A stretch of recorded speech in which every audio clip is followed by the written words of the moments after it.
On sait qu'au plan institutionnel, il faut ceci. Au plan économique, il faut ceci. Dites-moi un peu, le pouvoir en place, le RDPC, quelle est l'offre politique que nous avons?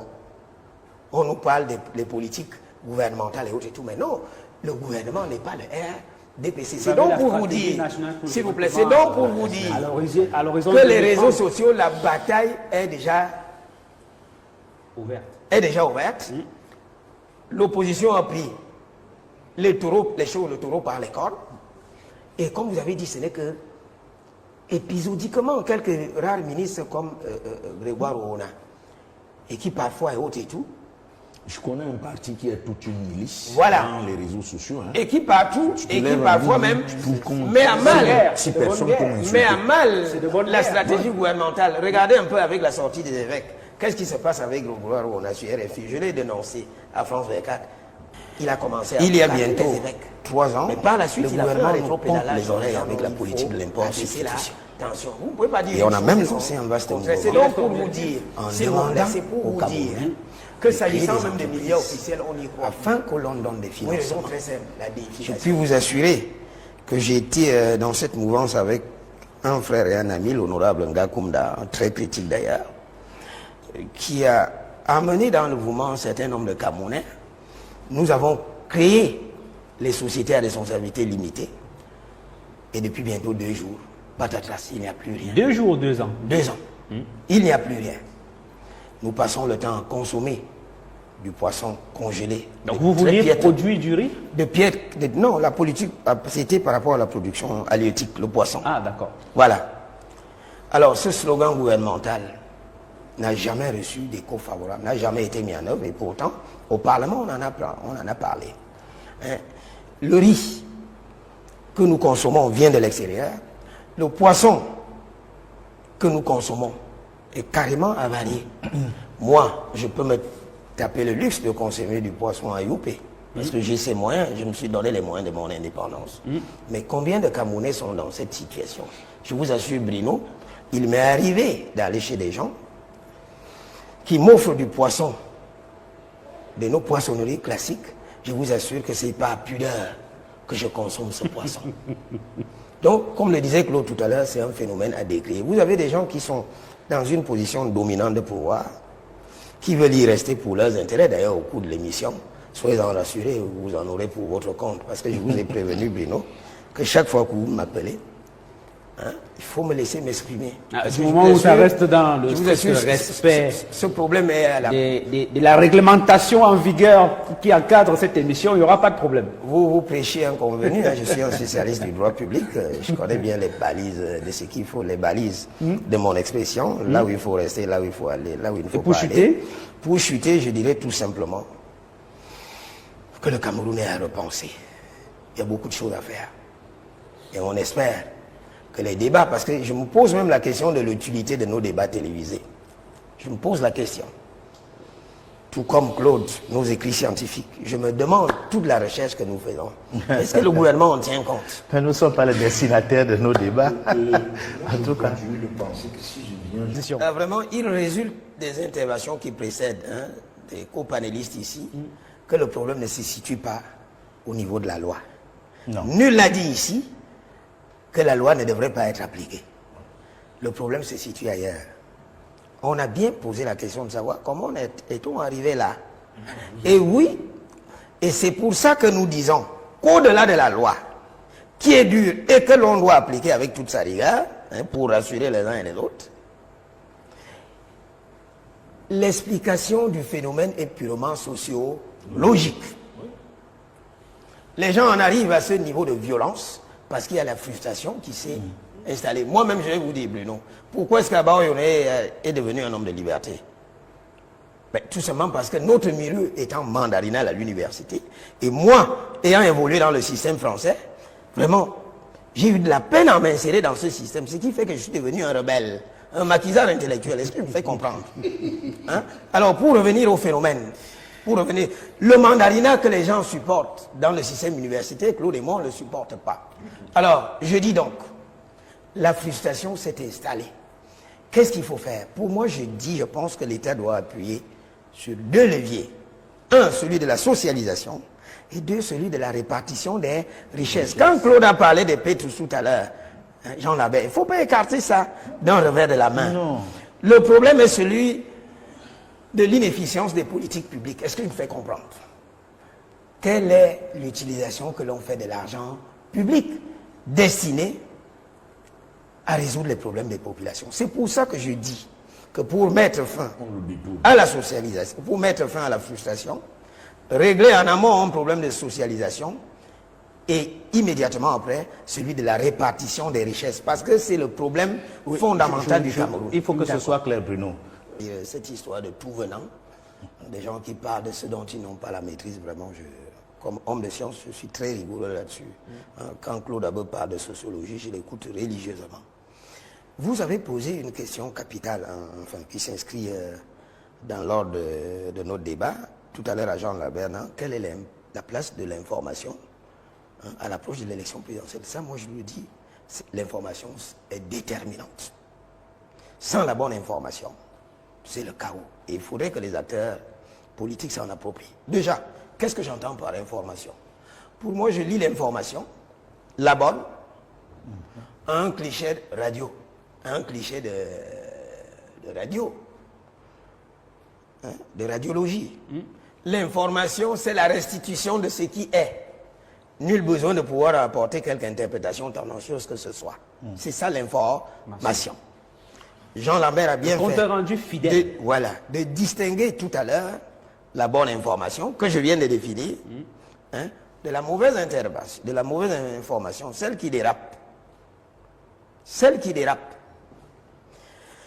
Je le dis pourquoi, en passant à l'élection présidentielle qui arrive, hein, Bruno Biyan, tout le monde, enfin pour ceux qui ne le savent pas, hein, moi je vous le dis, Bruno Biyan est mon petit frère. Hein.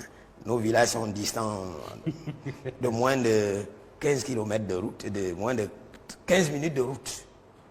Alors, je me souviens de cette date mémorable du 29 décembre, du 29 mai 2023, lorsque Bruno Biyan m'accordait son audience. Et où quelqu'un m'avait recommandé, professeur, oui, on vous connaît dans les amphis, on vous connaît dans les prétoires. C'était notre premier plateau. Le premier plateau. Mais s'il vous plaît, faites un effort pour que le peuple vous connaisse. Et je vous assure, ça a été l'explosion. Pourquoi je dis l'explosion? Et en rapport à la question que vous posez. Allons dans notre sud natal, Bruno Biyan, et plus précisément le Djaye là-bas. Lorsque, après cette interview et celles qui ont suivi, vous avez constaté notre Djaye là-bas natal était une terre de sainteté politique, où la messe politique était dite. Pas question de critiquer Paul Biya. Mais vous êtes d'accord avec moi qu'il y a un élément de conscientisation qu'il faut apporter et que j'ai réussi à instiller. C'est pour ça que j'ai plein de gens qui me suivent lorsque je vais à la télé. Parallèlement, Jean Lambert, vous avez encore des gens qui sont résistants à l'évolution, qui m'insultent à longueur de journée, estimant qu'Abba est un traître, comme si parler de la gouvernance du président de la République était une infraction, ou alors un péché. Et généralement, ces gens-là, il y en a qui sont instrumentalisés par les hommes politiques, qui ne comprennent pas qu'un originaire du Djaye-Lobo se dresse contre la gouvernance du chef de l'État. Pendant que moi j'évoque les questions de la République, nous on me ramène à l'époque du village. Non, on est largement passé. Donc, de un, l'information sera capitale. Est-ce que je me fais comprendre? Parce qu'au moment où les Camerounais vont ouvrir les yeux, il sera trop tard pour celui qui joue à ce jeu-là. Au lieu de servir la cause du président de la République, hein, on la dessert plutôt en voulant toujours masquer la vérité. De un. De deux, l'information. S'agissant des hommes politiques, je vais prendre deux. Maurice Kamto et l'honorable Cabral. Kamto ayant été mon enseignant, je suis devenu plus tard son collègue. Cabral ayant été un jeune que j'ai vu venir dans la percutance intellectuelle, et Dieu seul sait où il se retrouve maintenant. Vous vous souvenez que s'agissant de Maurice Kamto, alors, pour lui, c'est un acteur politique tribaliste. Vous le confirmez ou... Non, je dis ce n'est pas le cas. Pas du tout, absolument faux. Il faut distinguer Maurice Kamto des militants. Est-ce que je me fais comprendre? Il faut distinguer Maurice Kamto de certains militants, pas l'essentiel, pas tous les militants, hein, qui font dans le dérapage ethnique. Est-ce que je me fais comprendre? Que ce soit très clair. Et vous allez voir que c'est des acteurs politiques qui ont diabolisé Maurice Kamto en amenant les jeunes dans les réseaux sociaux à l'appeler Kamtoto. Or, je vais vous assurer, dans la caste des publicistes les plus qualifiés que nous sommes, je l'ai toujours dit, Kamto est le plus brillant, c'est le meilleur, ça ne se discute pas. C'est même j'en viens le temps à attribuer des pseudonymes au président de la République. J'en viens, oui, je vais en venir. Voilà. Je vais en venir, c'est pour ça que je dis que vous en avez également, je vais en venir au cas du président de la République. Prenons maintenant le cas de Cabral Libye. C'est un jeune très dynamique qui crève les camps. Tout le monde voit là où il en est. Et de tous ces hommes politiques-là, je me demande vraiment si le débat contradictoire était instauré entre les hommes politiques, comme c'est le cas entre simples citoyens, je me demande qui survivrait d'un débat politique face à Cabral Libye. Mais c'est Cabral, dans les réseaux sociaux, on a dit oui, c'est un vendu du régime. Ouais, c'est l'idée qui est véhiculée. Cabral a pris l'argent du régime. Cabral m'est très proche. J'ai appelé mon petit, lui dit Cabral, qu'est-ce que j'entends? Je vous assure que si ce pouvoir, ceux qui véhiculent cette idée, s'ils avaient quelque chose contre Cabral, ils auraient déjà sorti la cartouche. Et c'est les mêmes qui, à un moment, on a suivi que Cabral a fait un marché lors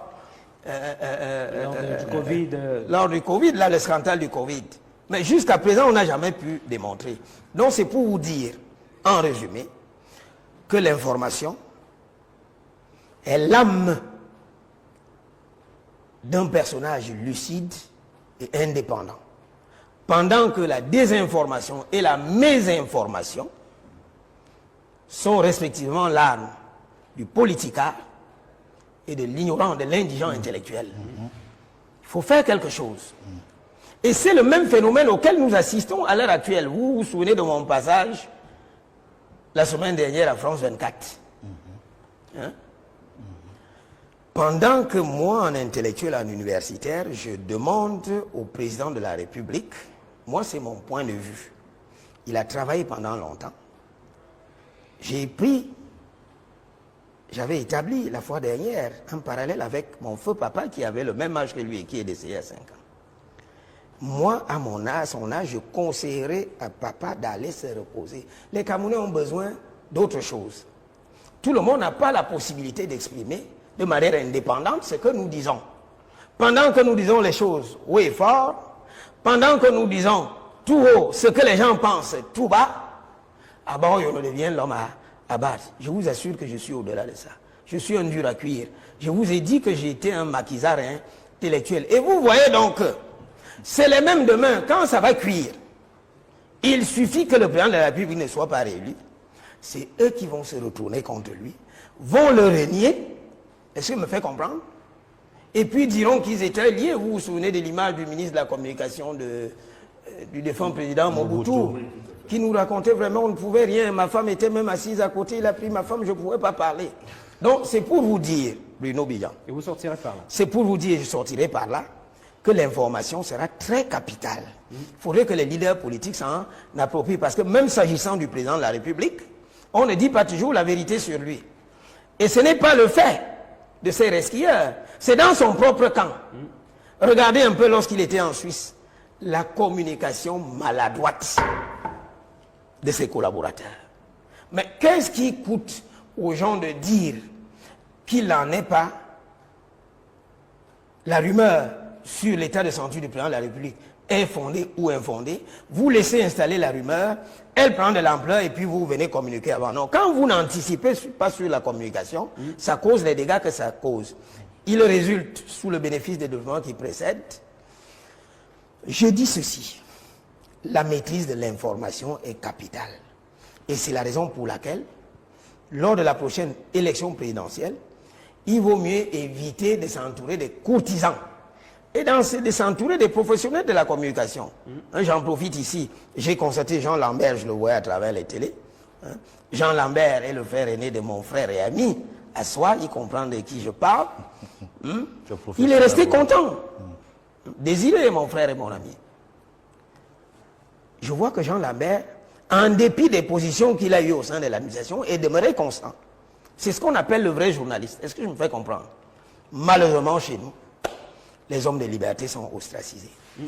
Professeur Jean Calvin Abaoyonou, on parlait tout à l'heure de la rareté de l'information. En ce moment, tous les candidats sont en train d'affûter leurs armes. Et certains spécialistes estiment que la première bataille de la présidentielle va se faire sur les réseaux sociaux. Et ces réseaux sociaux aujourd'hui qui ne sont pas pris en compte par la plupart de nos gouvernants, mais où on relève quand même une présence accrue de certains chefs de file de l'opposition. Vous avez parlé tout à l'heure du cas du professeur Maurice Kamto, qui est très prolixe. Cabral Libi également, à travers les directs, à travers les publications, il entretient ses internautes à travers des petites capsules qui attirent leur attention et qui permettent quand même à être présent, même quand on n'est pas en campagne électorale. Est-ce que vous êtes d'accord que les réseaux sociaux vont être un tournant décisif pour cette élection présidentielle? Très bien, Bruno. Alors, j'aimerais tout d'abord dire que je suis entièrement d'accord avec Serge et Jean Lambert, qui ont dit respectivement, ça je le dis dans mes propres termes, s'agissant de Jean Lambert, que je réalise que le ministre de la Communication joue au rôle de sapeur-pompier, des pyromanes internes de sa famille. Et vraiment, il me fait pitié. Tout à l'heure, Serge également a dit que s'agissant de la communication présidentielle, vraiment, c'est les médias publics et autres et tout, c'est la déification. Et pour ainsi dire, s'il vous plaît, Bruno, j'espère qu'on me suit. Parfaitement. Pour ainsi dire que le verre est dans le fruit. Et ce sont les organes du pouvoir qui donnent du grain à moudre à l'opposition. Bien sûr. Ce sont, alors, et là, je vais en profiter même et autres et tout pour donner la solution. Pour moi, la solution est organique. Dans la communication, à venir, il faut s'entourer des gens compétents et non de courtisans. Vous pouvez ne pas aimer Jean Lambert, non? Vous pouvez ne pas aimer Claude Abbé, vous pouvez ne pas aimer Serge Godon, vous pouvez ne pas aimer Abaoyonou, l'iconoclaste. Ne regardez pas la personne, mais plutôt ce qu'il vous dit à l'image de ce que l'on nous enseigne à l'EPC. N'écoute pas, ne me regarde pas moi, le pasteur, mais regarde ce que je dis. Un exemple très illustratif. Et les Camerounais sont sensibles à cela, sur les réseaux sociaux. Le constat de réalité est que ce pays se porte mal, en dépit de ce que les turiféraires impénitents du RDPC veulent nous faire croire. Et d'ailleurs, la question récurrente qui revient chez les Camerounais est de savoir, vraiment, il faudrait pouvoir distinguer le RDPC de l'appareil étatique. Parce que c'est ça qui joue contre le pouvoir. Les gens en ont déjà pris largement conscience. Deux exemples. Premier exemple. Je disais le Cameroun va très mal. Très mal. Et nous tous nous savons. Nous ne faisons que répercuter ce que les gens pensent tout bas. Et paradoxalement, c'est le management décrié qui réunit les gros scores à l'élection présidentielle. Mais c'est contradictoire. Vous ne pouvez pas avoir mal travaillé un gouvernement qui travaille mal, lequel fait équipe avec sa tête exécutive, qu'est le président de la République, et puis au moment du vote, vous avez tous les gains électoraux, c'est vous. Les Camerounais ne sont plus cons, ils s'interrogent, ils se posent la question. Comment en arrive-t-on là? Deux, je vous assure que le Cameroun serait sorti de l'ornière. N'était-ce la légèreté avec laquelle Claude, mes collègues publicistes de l'université ont trompé le président de la République. Et c'est ça qui va apporter les problèmes dans ce pays. Tout le monde se plaint de l'extrême longévité du président de la République. Et c'est ça qui est source de tension. Tout le monde ne se plaint pas de ça. Oui, l'essentiel, il y en a qui se plaignent. Moi, je me plains. Voilà. Ne dites pas dans tout le monde. Ouais. Ne dites pas que tout le monde également est pour lui. Vous en avez qui sont contre. Alors voilà, j'y vais. J'y vais. Moi, je me plains. Il y en a qui se plaignent. On veut voir autre chose. C'est une chasse gardée des Ce professeurs. problème, je dis bien, Jean Lambert, Oui, prof. ce problème avait été réglé lors de la révision constitutionnelle de 1987, 18 janvier. Avant 2008, on avait institué dans la Constitution la clause de la limitation des mandats. Ouais. Il a fallu que les émeutes de la faim arrivent, que le président de la République dit « je vous écoutez », et subrepticement en révisant la Constitution en 2008, ils ont encore levé cette clause. Ce sont des collègues. Vous savez qui était à l'origine? S'il vous plaît, En 2008. je vous parle de mes collègues tapis dans l'ombre à la présidente de la République. Pas seulement ceux qui sont tapis dans l'ombre à la Pas présidence. seulement, oui. Citez les noms.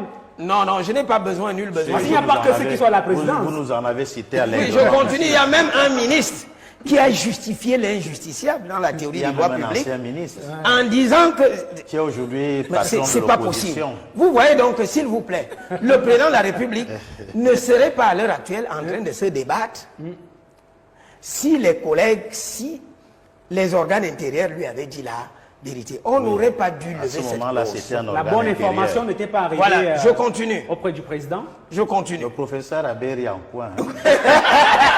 Parce que je vois comment Il patauge là. Jacques Alves se bat beaucoup pour ne pas prononcer le nom. Non, c'est que quelque part, j'ai pas envie de jeter les collègues en pâture. S'il vous Mais plaît. vous avez jeté ceux qui Tout sont ça- tapis dans Non, l'ombre à la tout ça- présidence. tout ça, en c'est- pâture. je n'ai cité personne. D'accord. Il y en a même qui sont ministres. Tout ça, il y en a deux qui sont ministres. Vous suivez. Tout simplement Il y en pour a voir. qui sont opposants. Tout ça aujourd'hui. simplement, mais tout simplement parce qu'ils sont animés par des considérations du tube digestif. Voilà. Au détriment de l'intérêt général. C'est justement la raison pour la question. Pour en venir à votre problématique des réseaux sociaux. Regardez Maurice Kamto, Ah. qui a été le premier à dire aux Camerounais, inscrivez-vous sur massivement 11 millions. C'est pas le pouvoir. C'est le 11 s'il vous millions, plaît, c'est Cabral Libi. je préfère. C'est le pouvoir, l'opposition, 11 millions, qui c'est a Cabral demandé, Libi. oui, Cabral Libi, Maurice Kamto a embrayé, qui a dit aux Camerounais, prenez votre destin en main. Les inscriptions massives sur les listes électorales.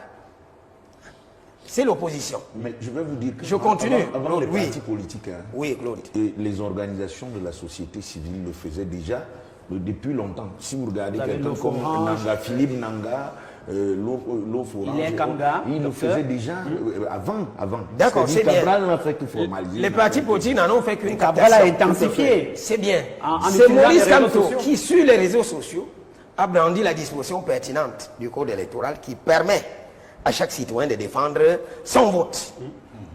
Est-ce qu'on est d'accord là-dessus? Oui, pendant ce temps, le pouvoir se plaît à ne rien faire, pensant que ça va toujours être la même chose le moment venu. Est-ce que je me fais comprendre, Bruno? C'est également l'opposition, s'il vous plaît. C'est également l'opposition qui, au moins, s'efforce à mettre à la disposition du public l'offre politique. On sait qu'au plan institutionnel, il faut ceci. Au plan économique, il faut ceci. Dites-moi un peu, le pouvoir en place, le RDPC, quelle est l'offre politique que nous avons? On nous parle des politiques gouvernementales et autres et tout, mais non, le gouvernement n'est pas le RDPC. C'est donc pour vous dire, s'il vous plaît, c'est donc pour vous dire À l'horizon que les 2030. réseaux sociaux, la bataille est déjà ouverte.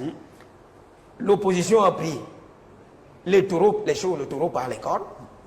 Et comme vous avez dit, ce n'est que épisodiquement quelques rares ministres comme Grégoire Oona, et qui parfois est haute et tout, Je connais un parti qui est toute une milice Voilà. dans les réseaux sociaux. Hein. et qui partout, et qui lève parfois un bout, même tout compte. met à mal, Si de bonne personne guerre. peut m'insulter. met à mal C'est de bonne la guerre. stratégie gouvernementale. Regardez un peu avec la sortie des évêques. Qu'est-ce qui se passe avec Grégoire Oona sur RFI? Je l'ai dénoncé à France 24. Il a commencé à brocarder les évêques. Mais par la suite, il a fait un rétropédalage en disant non, il faut abaisser la tension. Vous ne pouvez pas dire une chose et son contraire. C'est donc pour vous dire, s'il vous plaît, c'est pour vous dire que s'agissant même des médias officiels, on n'y croit plus. Pour une raison très simple, la déification. Moi, déjà étant étudiant en France, à Nantes, j'envoyais des chroniques Jean Lambert à Cameroun Tribune qu'on censurait.